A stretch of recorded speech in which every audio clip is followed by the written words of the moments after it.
আজ ৪ঠা সেপ্টেম্বর বৃহস্পতিবার। দেখে নিন আজকের বাছাই করা ১৫টি গুরুত্বপূর্ণ খবর। ধর্মতলায় তৃণমূলের মঞ্চ ভারতীয় সেনা খোলার ঘটনাকে ঘিরে চড়ছে রাজনৈতিক পারদ। মমতা বন্দ্যোপাধ্যায় অভিযোগ করেছিলেন, সেনা বিজেপির হয়ে কাজ করছে। বিরোধীরা কড়া ভাষায় তার সমালোচনা করে। শুভেন্দু অধিকারীর মতে, মমতা ক্ষমার অযোগ্য অপরাধ করেছেন। সেনাকে অপমানের দায়ে পদত্যাগ করা উচিত।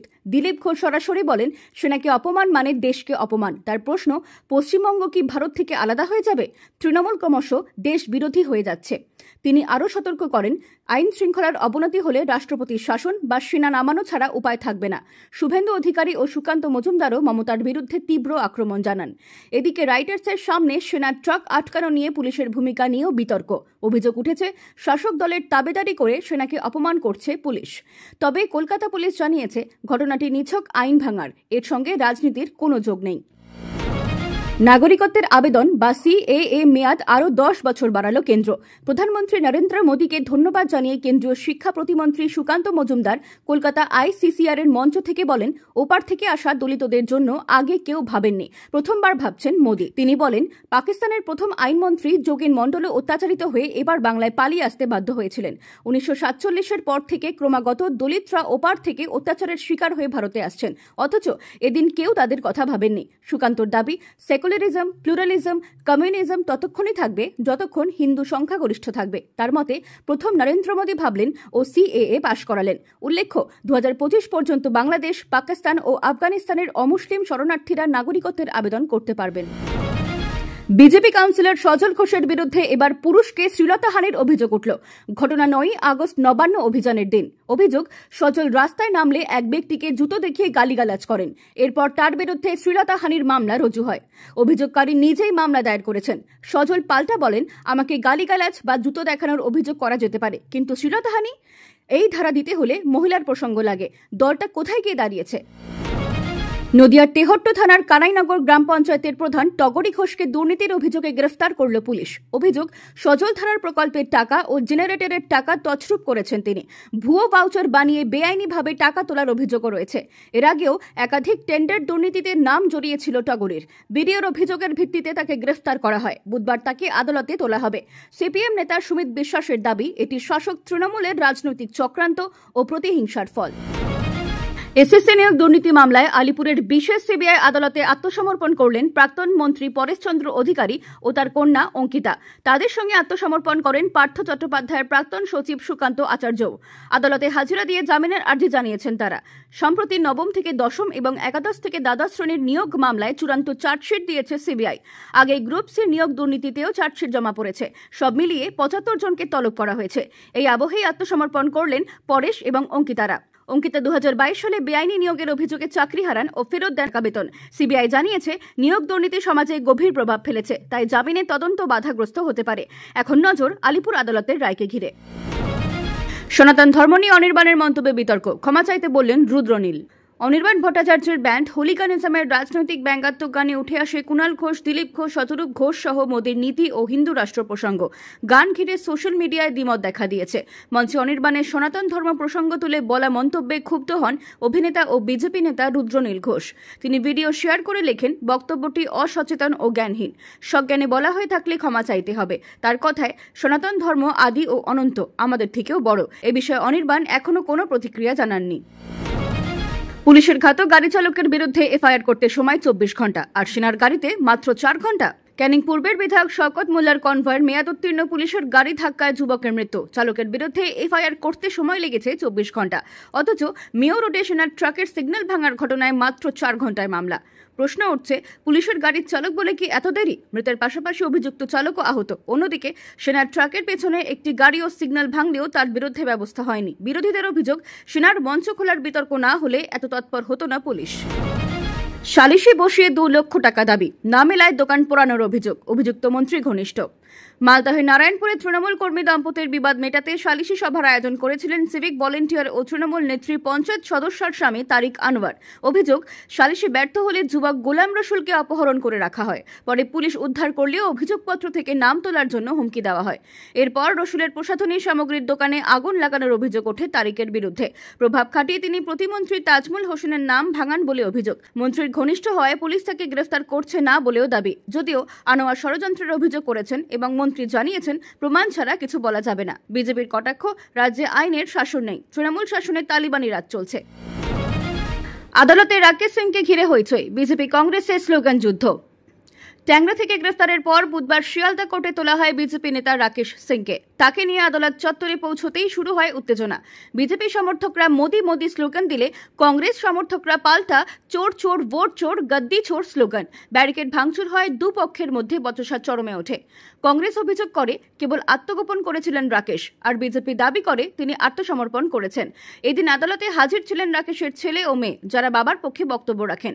গত শুক্রবার প্রদেশ কংগ্রেস অফিসে হামলার ঘটনায় রাকেশের বিরুদ্ধে খুনের চেষ্টা ও অস্ত্র আইনে মামলা রুজু হয়। এর আগে তার ছেলে সহ 4 জনকে গ্রেফতার করেছে পুলিশ। দীর্ঘ 5 দিন পর ট্যাংরা থেকে রাকেশকে পাকড়াও করা হয় এবং লালবাজারে রাখার পর আদালতে হাজির করানো হয়। ব্রাত্য বসুর মন্তব্যে উত্তাল রাজনীতি, অর্জুন সিং এর বিস্ফোরক দাবি, পেটানো দরকার। ধর্মতলার মঞ্চ খোলার ঘটনায় সেনার ভূমিকা নিয়ে প্রশ্ন তোলেন শিক্ষামন্ত্রী ব্রাত্য বসু।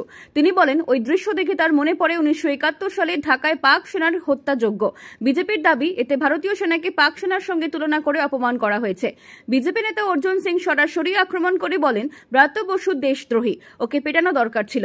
বিরোধী নেতা শুভেন্দু অধিকারী অভিযোগ করেন, সেনার হয়ে কথা বলায় তাকে বিধানসভা থেকে সাসপেন্ড করা হয়েছে। তবে ব্রাত্য বসু অনড় থেকে জানান, তিনি পাক সেনাকে অপমান করেছেন, ভারতীয় সেনাকে নয়। ইতিহাস মুছে ফেলা যায় না। এদিকে দিলীপ ঘোষের বক্তব্য, সেনা দেশবাসীর গর্ব, সেনাকে নিয়ে এই ধরনের মন্তব্য শুধু সেনা নয়, দেশকেই অপমান করা হচ্ছে। চাকরিহারাদের তালিকায় ভাঙড়ের বিজেপি নেতার ছেলে, চাঞ্চল্য রাজনৈতিক মহলে। স্কুল নিয়োগ দুর্নীতি মামলায় হাইকোর্টের নির্দেশে প্রকাশিত অযোগ্য শিক্ষকদের তালিকায় উঠে এলো নতুন চমক। সেখানে নাম রয়েছে ভাঙড়ের বিজেপি নেতা ও যাদবপুর সাংগঠনিক জেলার সহসভাপতি অবনী মণ্ডলের ছেলে অতনু মণ্ডলের নাম। তিনি ভাঙড় নারায়ণপুর হাই স্কুলের ওয়েবসাইট বাংলার শিক্ষক হিসেবে 2019 সালের 1 ফেব্রুয়ারি যোগ দিয়েছিলেন। শনিবার রাতে এসএসসি ওয়েবসাইটে প্রথমে 1804 জনের নাম প্রকাশ করে, পরে আরও 2 জনকে যোগ করে দ্বিতীয় তালিকা প্রকাশ করা হয়। সেই তালিকায় 200 নম্বরে দেখা যায় অতনুর নাম। স্কুল সূত্রে জানা যায়, ছাত্রদের কাছে বেশ জনপ্রিয় ছিলেন তিনি এবং পড়াশোনার পাশাপাশি অন্যান্য কাজেও সক্রিয় ভূমিকা নিতেন। হাইকোর্টের নির্দেশে একসময় বেতন বন্ধ হলেও সুপ্রিম কোর্টের অন্তর্বর্তী নির্দেশে কিছুদিন তা চালু ছিল। পরবর্তীতে আবার চাকরি খোয়ান অতনু এবং বেতনও বন্ধ হয়। অবনী মণ্ডল বলেন, আমার ছেলের যোগ্যতা ছাত্র ও শিক্ষকরা জানেন। তৃণমূলের সঙ্গে কোনো যোগাযোগ নেই, সে আইনের পথে লড়াই চালিয়ে যাব।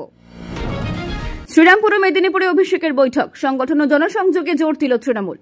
তৃণমূল কংগ্রেসের সর্বভারতীয় সাধারণ সম্পাদক অভিষেক বন্দ্যোপাধ্যায় সম্প্রতি শ্রীরামপুর ও মেদিনীপুরে পরপর 2টি গুরুত্বপূর্ণ সাংগঠনিক বৈঠক করেন। রাজ্য সভাপতি সুব্রত বক্সিকে সঙ্গে নিয়ে অনুষ্ঠিত এই বৈঠকে তিনি নেতাদের স্পষ্ট নির্দেশ দেন, দলকে আরও জনমুখী করতে হবে এবং ঐক্যবদ্ধভাবে বিরোধীদের মোকাবিলা করতে হবে।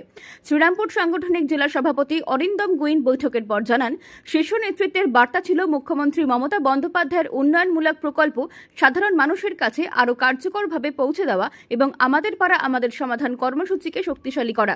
অভিষেক বিজেপি শাসিত রাজ্যে বাঙালিদের ওপর বাড়তে থাকা নির্যাতনের বিরুদ্ধে বৃহত্তর আন্দোলন গড়ে তোলার দিক নির্দেশ দেন। পাশাপাশি তিনি দলের ভেতরে শৃঙ্খলা ও ঐক্যের ওপর জোর দিয়ে বলেন, ভবিষ্যতে সংগঠনের যে কোনো পরিবর্তন হবে নেত্রীর সিদ্ধান্ত অনুযায়ী। বৈঠকে আগামী নির্বাচনে শ্রীরামপুর সাংগঠনিক জেলার সব আসনে বড় ব্যবধানে জয়ের লক্ষ্যও নির্ধারণ করা হয়েছে। সারাক্ষণ নিউজ চ্যানেলগুলো দেখে সময় নষ্ট না করে এই ভিডিওগুলোতেই দেখে নিন সারা দিনের সমস্ত গুরুত্বপূর্ণ খবরগুলো। তাই যখনই এই রকম থাম্বনেল দেখবেন তখনই ক্লিক করে দেখে নেবেন। এসআইআর নিয়ে উত্তাল রাজনীতি, কড়া সুরে শ্রীরূপা মিত্র চৌধুরী। পশ্চিমবঙ্গের রাজনীতিতে এসআইআর নিয়ে শাসক বিরোধী তরজা আরো তীব্র হচ্ছে। এবার সরব হলেন ইংরেজ বাজারের বিজেপি বিধায়ক শ্রীরূপা মিত্র চৌধুরী। তিনি হুঁশিয়ারি দেন, যদি নির্বাচন কমিশন রাজ্যে এসআইআর না করতে পারে তবে বিজেপি ও কমিশনকে ভোট পরিচালনা করতে দেবে না। তার দাবি, প্রয়োজনে কমিশনকে ঘেরাও করা হবে, দিল্লিতেও আন্দোলন ছড়াবে।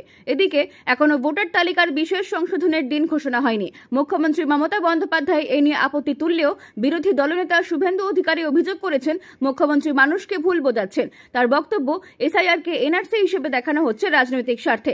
সম্প্রতি প্রধানমন্ত্রী নরেন্দ্র মোদী লালকেল্লা থেকে অনুপ্রবেশকারীদের বিরুদ্ধে বিশেষ ডেমোগ্রাফি মিশনের কথা ঘোষণা করেছেন।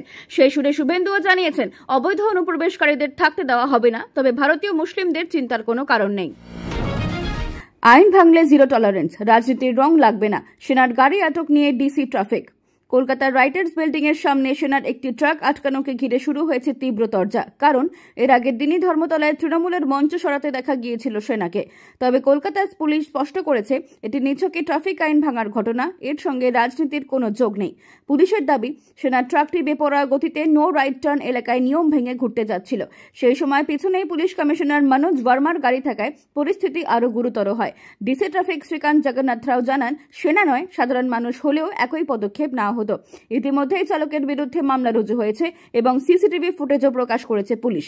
অন্যদিকে সেনার তরফে বেপরোয়া গাড়ি চালানোর অভিযোগ অস্বীকার করা হলেও পুলিশ নিজেদের অবস্থানে অনড়। জনসাধারণকে অযাচাইকৃত তথ্য থেকে দূরে থাকার পরামর্শ দিয়েছে পুলিশ। টিএমসির সংসদ বিধায়কদের নাম ভাঙিয়ে পুলিশ সেজে তোলার অভিযোগ, গ্রেফতার 2।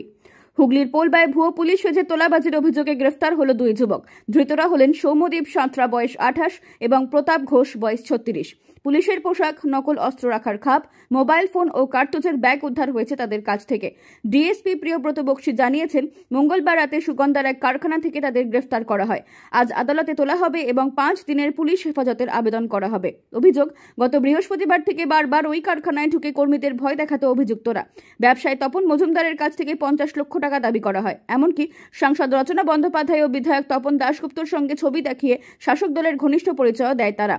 টাকা না দিলে ব্যবসা চালানো যাবে না বলে হুমকি দেওয়া হয়েছিল। পুলিশ প্রাথমিকভাবে মনে করছে দীর্ঘদিন ধরে এভাবে প্রতারণা চালানো হচ্ছিল এবং তদন্তে দেখা যাচ্ছে এর সঙ্গে আরও কেউ জড়িত আছে কিনা।